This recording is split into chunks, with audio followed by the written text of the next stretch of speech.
Salutations, spooks, spirits, and specters, and welcome back to more Senran Kagura Shinovi Versus as we start Chapter 2 of the Crimson Squad storyline.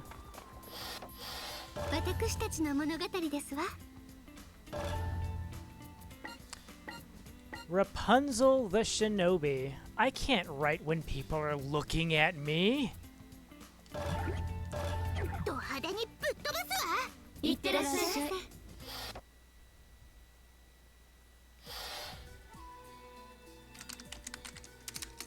Oh, for crying out loud. Pelted by raindrops, Rapunzel spoke with all the energy and passion she could muster. I know you don't love me. You just sympathize with me because I love these spiritual seminars so much. With that out, he froze up, then walked away. I quietly punched away on the keyboard while running my eyes over all the people around me. It's the computer department of a local electronics store on a weekday morning, so the number of customers isn't exactly overwhelming.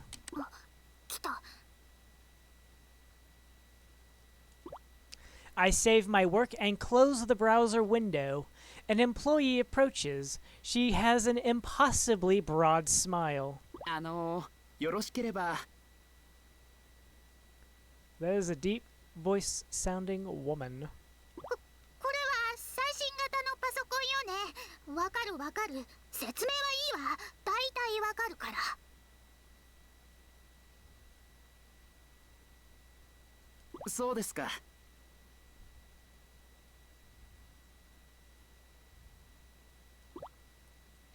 I glare at the employee's back as she walks away.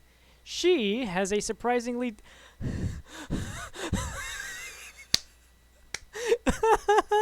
It wasn't just me. They did that on purpose. She has a surprisingly deep voice for a woman. My high spirits come crashing down. I can see that writing my novel on an electronics store computer won't be easy. See, I may be a renegade, but I have a secret identity as well. I'm a popular internet novelist. My handle is Futsure. It's a play on the word future, since that's what my name means in English. All I did was write out the English word, then pronounce it as if it were Japanese, and it came out as Futsure. So, my most popular story, Rapunzel the Shinobi, is currently being serialized on a novel website. It's a story about a purple-haired girl locked away in an evil shinobi mansion who falls in love with several handsome princes. Or, that's what it was supposed to be about, anyway. But I was gaining fans with every update, and they wanted more. Somehow, my vision morphed into a story where the princes were put through a deadly murder plot, and Rapunzel fell victim to one alcohol and drug-related problem after another. If it existed, she had it. It was a complete 180 from what I originally intended. But no matter how over-the-top my writing gets, it's been an instant hit with fans every time, and if I don't update on a regular basis, well, there could be riots!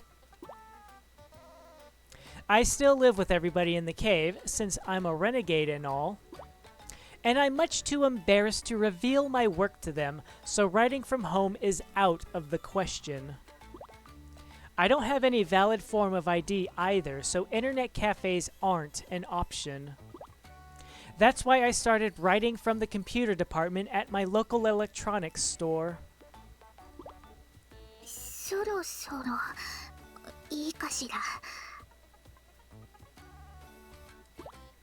Once the employee is out of sight, I open the browser again. Thankfully, a number of display computers in the store are connected to the internet. After logging back into the novel's site, I resume my story. It was at that very moment that a bolt of lightning sizzled down from the heavens, piercing my body effortlessly. Ah! I was wrought with pain, absolutely paralyzed. I thought for certain that this was the end, yet miraculously, I survived. After narrowly averting a grim electric demise, it all became so clear to me. Maybe I did have some interest in him after all. Is this a sign from God? If it were God's will, who was I to argue? At this point, I didn't care if he was just trying to make me feel better about myself. I didn't care if it was true love. I'd made up my mind. I was going to confess to him all the trauma of my being.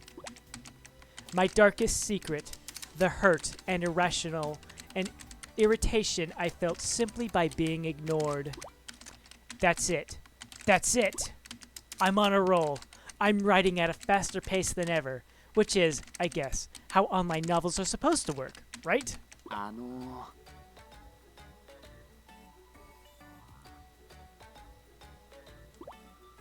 It's the same employee from before, except now her face is right next to my own. I must have been so caught up in my work that I didn't notice her. I saved the document and quickly closed the browser window again.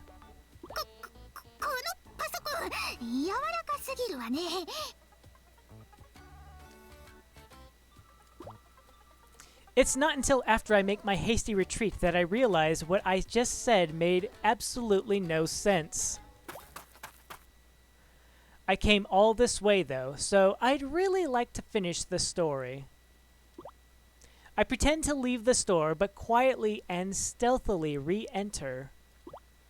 I go into the employee's blind spot, an easy task for a shinobi, and then it's back to the computer to finish what I started.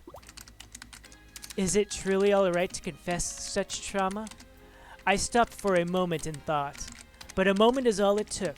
The answer came to me immediately. Yes, of course it is. I can do this. My pure heart tells me so. It's alright, because mine isn't one of an ordinary person. It relates to the secret of my lovely eye patch. It transcends simple emotion. I recklessly hurl myself down the path of the tragic heroine. No one can stop me now. That seems like a good place to stop for now. After one final look around, I click the send button. And there, as I watch, my like count soars up to 130. Of course, I know what's really going on. This isn't the result of 130 pressing the like button. The site's access log confirms what I already know to be true, that there's only one hardcore fan reading my story and hitting like over and over again. This person must have just been sitting there for who knows how long, refreshing the page and waiting for an update. But it seems the fan actually left me a comment this time around. Username, cute shut-in. OMG, thanks for the up. I decided not to reply, but it hardly seems to matter as Cute Shut-in continues to add more and more comments. Username, Cute Shut-in. But did your IP address change recently? A computer's IP address can be used to identify the internet service provider and even the actual physical location of the system from which it's reported. Most people don't pay much attention to IP addresses, but this fan must have noticed that the address at this electronics store differs from my previous upload locations. Hell, they probably even know what area I'm posting from. When you think about it, it's actually kind of a stalkery thing to ask. But hey, a fan's a fan, right? I figure I'll throw this person a bone and write back. Username, Butsue. Thanks as always. I hope I can continue writing great stories for a long time to come. Almost instantly, Cute Shut-in writes back again. Cute Shut-in. OMG! I got a direct reply! I can just die, I can just die, I can just die. I don't want to die yet. I'm too happy. So hype! And that's just the tip of the iceberg. This cute shut-in person continues to write comment after comment. I live really close to that area. It would be so awesome to meet you. Meet? With a fan? That sounds kind of scary, but I guess it couldn't hurt. Okay, let's meet. OMG! Let's meet up at the open area next to the train station. I can't be around a lot of people like at the shopping district.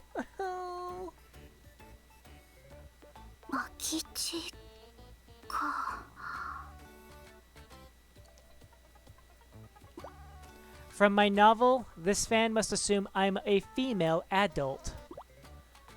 And who am I to challenge that perception? I douse myself in some perfume that I got from Mistress Haruka.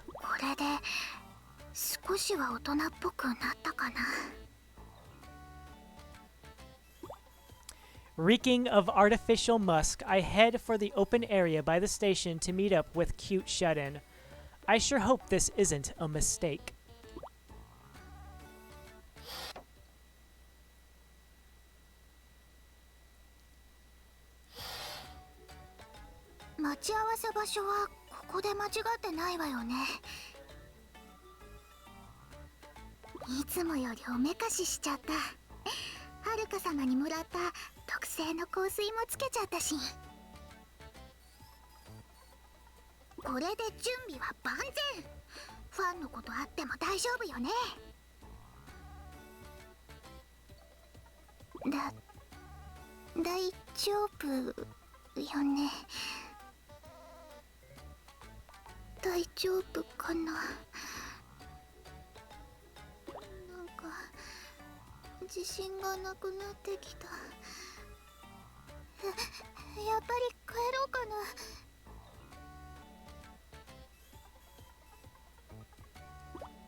Murasaki, 悪の誇りを舞い掲げます。いざ、 Bang bang bang. ごとく舞い散れ。で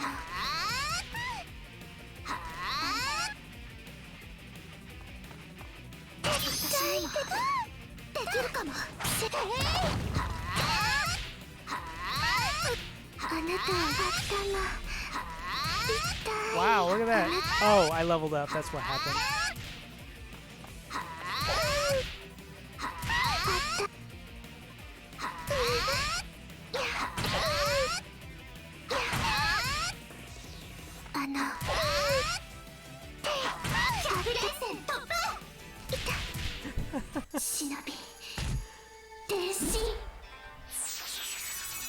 An awkward battle between awkward people.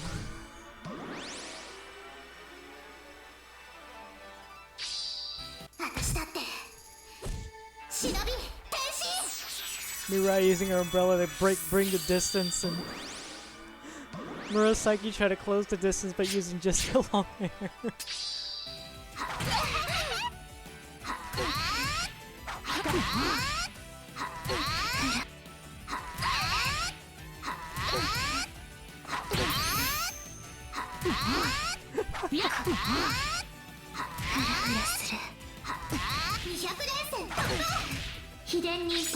Oh no.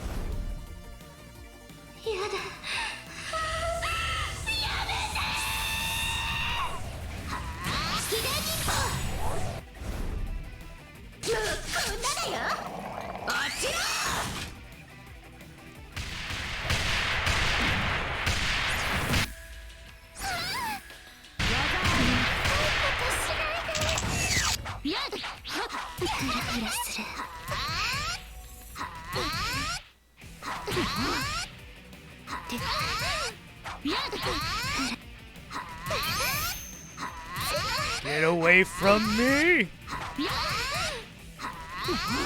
I just noticed I'm inching backwards this whole time.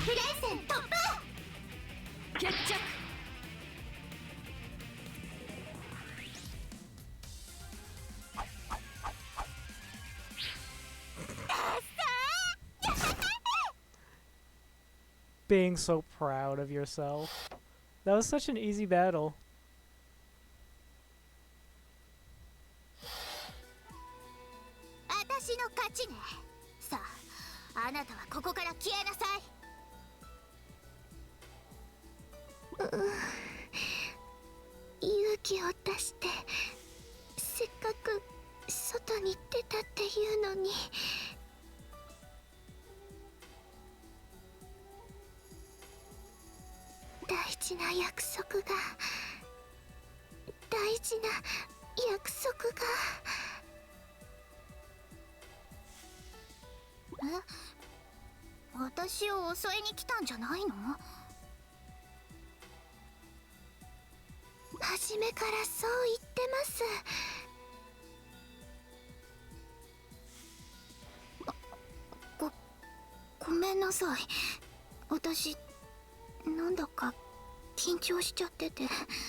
I just don't understand if, like, I mean, it's clear that Mirai did not put the clues together.